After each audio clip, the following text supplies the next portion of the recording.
don't think that bicycling is working quite as well as you'd hope.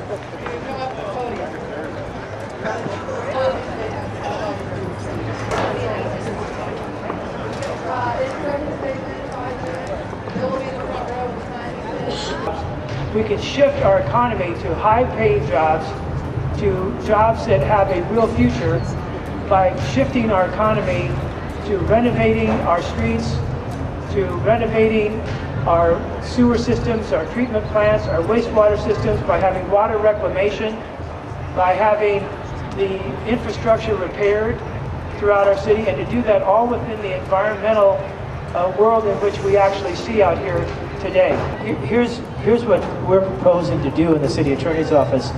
We have an infrastructure attorney whose name is Tom Zeleny, and he is starting to conduct meetings with the various city staff, appropriate city staff, to put together the most precise list of infrastructure improvements that we need in the city.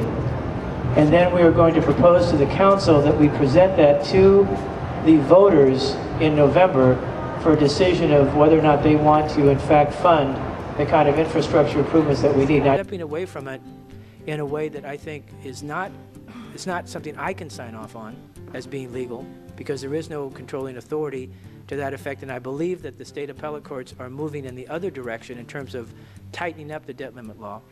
But secondly, there is also, I think, an alternative, which is that, as you were mentioning before, one of the alternatives that we can consider is to do a thorough conditional assessment of what all the needs are and actually develop a list of all of the important infrastructure renovations, improvements, maintenance, deferred and all that, and actually present that to the voters. That's another legal option.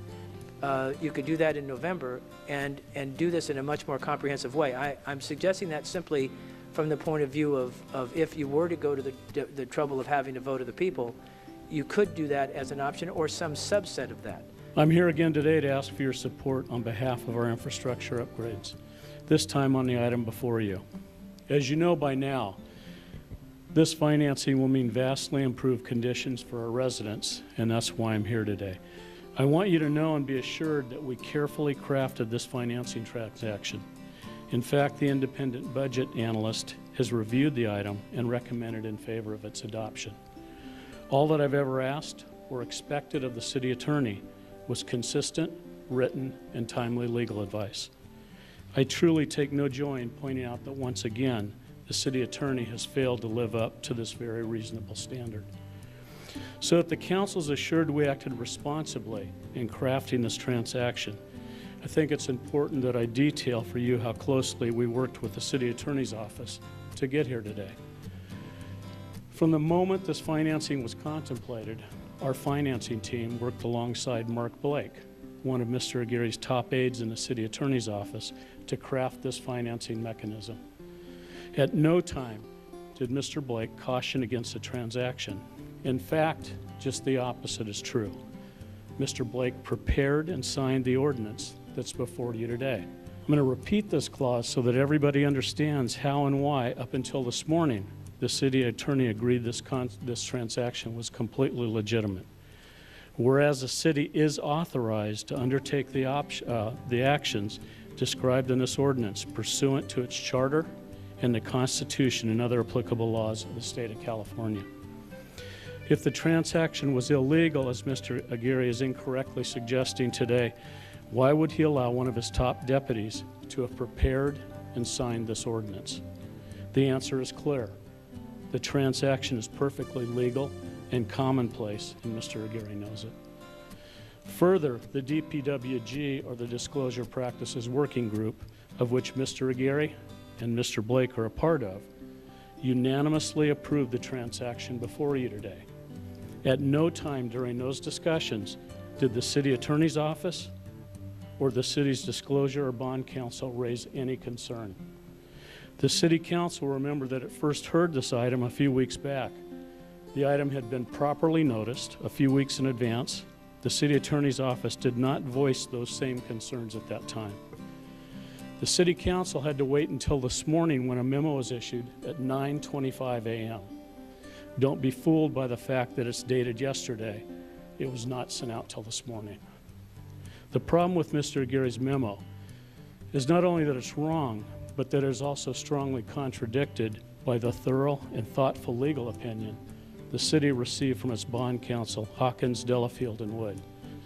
After analyzing the transaction in a six-page opinion, the city's disclosure counsel, Ardo Becker, who is with us here today, concludes the proposed lease to be entered into for the proposed issue of lease revenue bonds is structured in compliance with long-standing case law. As our bond counsel, let me just ask you again, you believe, standing here today, that you would advise us that this is a sound financing package?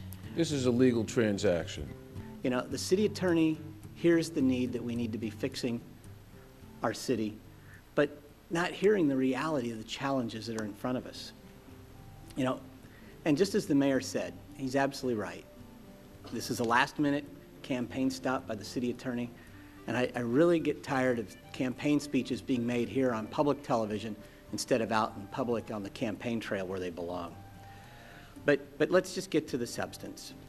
You know, this memo that we have, dated yesterday, delivered today at 9:25 this morning, just 35 minutes before the meeting started here, doesn't even have Mr. Aguirre's own name on it. And I know why. I mean, so much of this goes against all current reality. There's no legal principle here whatsoever. This is a regular tactic that I have watched now, month in and month out for almost the last 4 years, just to thwart the business of this legislative body and the city of San Diego, and I see it as disingenuous, I see it as dangerous, and downright destructive on the health of the city of San Diego. This memo says that we can't go forward unless we prove that some court of law has heard this exact case and approved of it. That is absolutely ludicrous. This is another maneuver, again, attempting to fool the public more than anything else. Mr. Becker is so confident in his opinion that this morning in a meeting with my staff and Mr. Blake, Mr. Becker emphatically reiterated that every bond counsel up and down the state would give us the same opinion. And I'm glad to say that Donna Frye opposed it. It's a way to circumvent a vote of the people. We need something much more aggressive and much more ambitious. Bridges alone are $450 million.